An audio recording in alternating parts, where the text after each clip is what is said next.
And after that intro, you might know what time it is. Keen has asked me to do a preview of the new environmental hazards for the new Apex Survival update, which you can watch the release stream on Monday, September 8th at 5 PM UTC on Keen's YouTube and Twitch channels. And with that little plug out of the way, let's talk today's forecast. And the first of the new environmental hazards is radiation. Now, if you don't want to play with radiation, you can turn this off in the world settings underneath the new environmental tab. And if you want to play with it, you need to have air tightness enabled. It is also within this new environmental tab where you'll find all environment settings for your world. Everything from turning on lightning damage to controlling the amount of asteroids. Now, how does radiation work?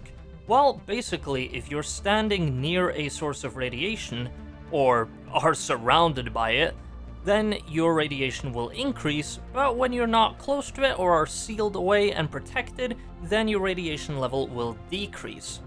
Now, there are 5 types of radiation, starting with solar. Now, solar radiation is turned off by default because it's a bit more of a hardcore setting, but you can enable it in the world settings underneath the environment tab.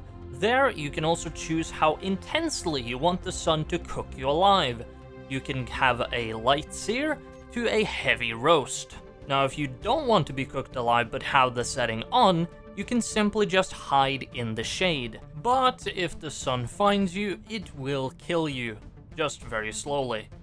Additionally, some planets and their atmospheres will actually provide protection against the sun, like the Earth-like planet, Alien, Titan, and Triton.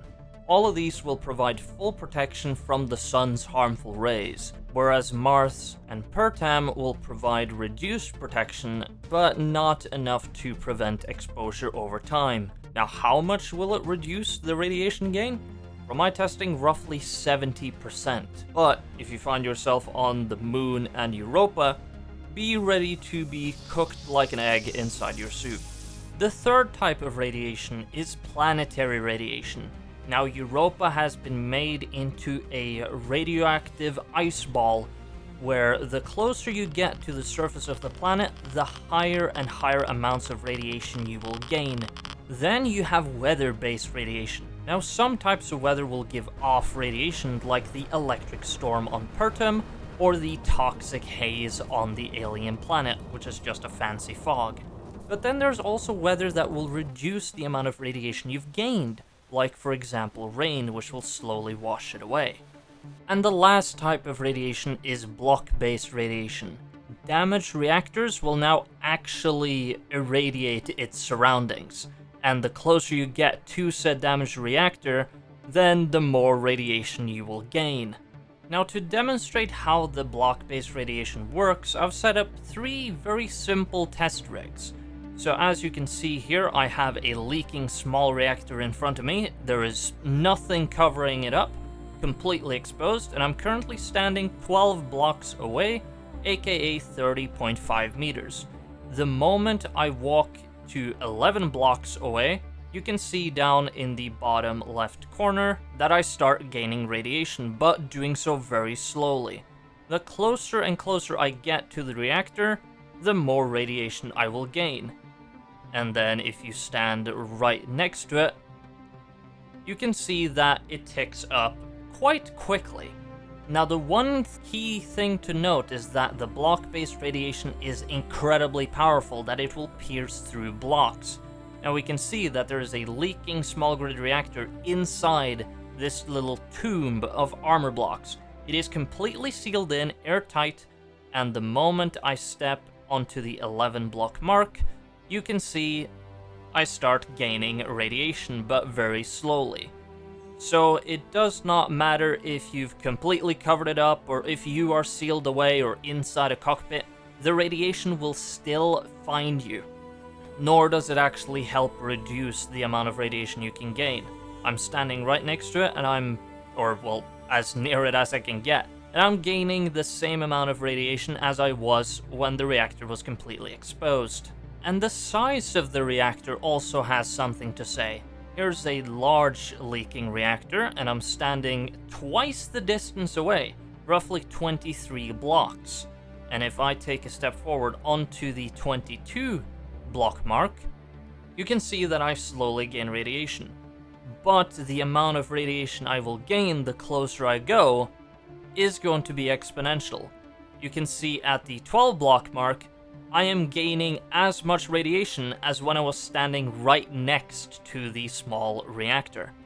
And if I walk even closer, you can see that radiation level is just skyrocketing quite quickly.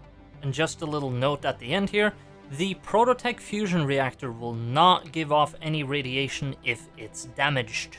But what actually happens when you start getting irradiated?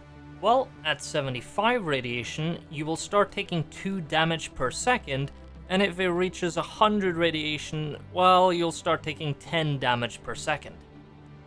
Now you might be asking, Ben, how can I protect myself against this radiation? Well, it's quite simple. You can either use enclosed cockpits or things like cryopods to seal yourself away, or if you're within a sealed and pressurized room, you will be safe from all the types of radiation other than the block-based radiation. But there is one new item that will protect you against any radiation no matter what, and that is the anti-radiation medkit. Now this is a new consumable that provides 10 minutes of immunity to radiation from any source. Now this will also reduce the amount of radiation you've gained over a time span of 30 seconds, meaning if you've maxed out your radiation, that will rapidly start going down. Now the bad news, this item can't be crafted and will have to be looted from NPC grids. So hold on to them and save them for the most dire of situations. Moving on from radiation to a previous experimental feature that is now vanilla, let's talk about meteors. Yes, that is right, meteors are now a part of vanilla, and it comes with a lot of changes from its experimental variant. For example, the meteors no longer specifically target grids, they just spawn near the player and travel across the play area. Now, meteors also no longer cause voxel deformation or leave craters, meaning that no more platinum raining down from the sky and landing on Earth. Then you also have the fact that the atmosphere of Earth, or the Earth-like planet, and the alien planets will actually prevent meteors from spawning and reaching the surface. And the meteors also use a new event system, meaning that there won't be any more multiple spawns in areas with more than one player, meaning that it won't be just hell falling from the sky. But be careful, just because they no longer cause any voxel deformation or target grids, they can still damage your grids, as shown here with me ramming my mining ship straight into 2 meteors. If you want to protect yourself against any stray meteorites that could hit your base, then turrets is the way to go. Either interior or Gatling is my recommendation. But the chance that the meteor is actually going to hit your base is now extremely low. So it's more for setting the tone or creating ambience than actually doing damage to your base. If you want to play with meteors, simply go into your world settings and scroll down to the environment tab, and underneath meteor activity, you can choose between a completely safe world to one where meteors rain down like it's Armageddon. And now, let's talk about the last of the brand new environmental hazards, which is the weather hazards. Now, some types of weather will actually start doing damage to you over time. Luckily, grids are not impacted, so you can hide away in your base or in your rover. There are 3 different types of weather that will do damage to you over time. And the first type of hazardous weather are the sandstorms, which can be found on the Earth-like planet, the alien planet, Mars, Pertum, and Titan. Now there are some subvariants depending on what planet you're on, but I'll be focusing on the main ones in this video. Now to start, we have the regular sandstorms, which the light variant increases wind turbine output by 75% and reduces solar by 80%. It is blazingly hot, aka an inferno, and the breathability is reduced by 50%, not to mention the fact that it does damage over time. And then the sandstorm heavy increases wind turbine output by 125% and reduces solar by 90%. Still a blazing hot inferno, and reduces breathability by 75%.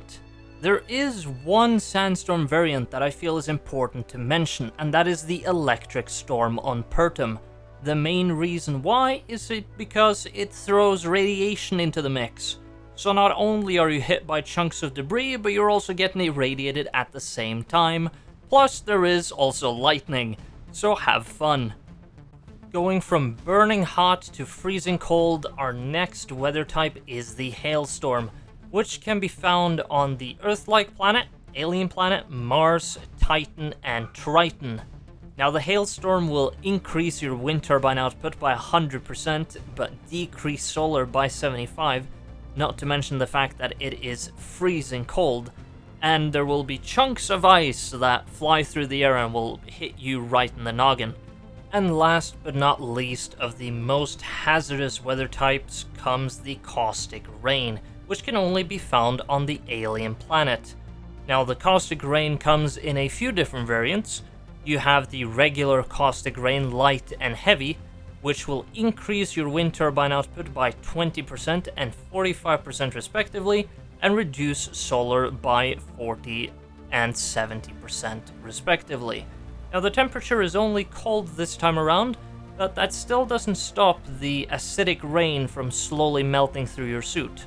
Now before we move on to the more normal and less threatening weather, there is one more type of weather that I mentioned earlier that I think you should know a bit more about, and that is the toxic haze. Now the toxic haze is like a fog, but it's heavily irradiated, and it of course comes in two variants. You have the light toxic haze, which reduces your wind turbine output by 80%, with the heavy toxic haze reducing it by 90%.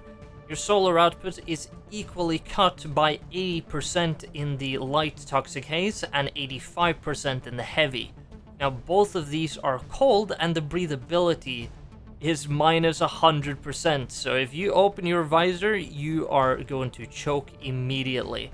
Not to mention the fact that the heavy toxic haze has lightning, and both feature a hefty dose of radiation, albeit the heavy toxic haze gives off more radiation than the light one. Now I'm not going to go into detail regarding every single type of weather, as there are 32 of them, so we'd be sitting here all day.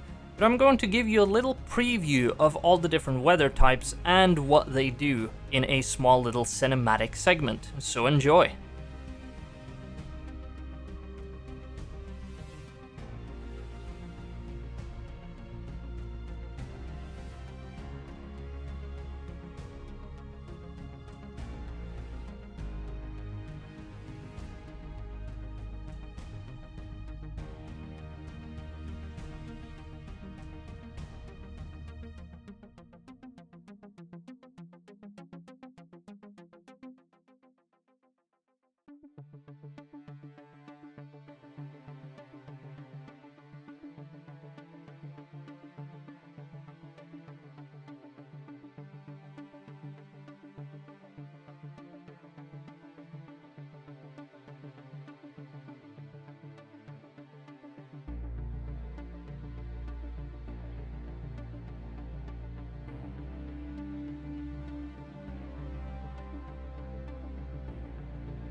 And that is everything that I have for you guys today. I'd like to thank you all so much for watching this video, and do tune in to Keen's stream on Monday, September 8th, and join us for the release of Apex Survival, and I will see you all in the next one.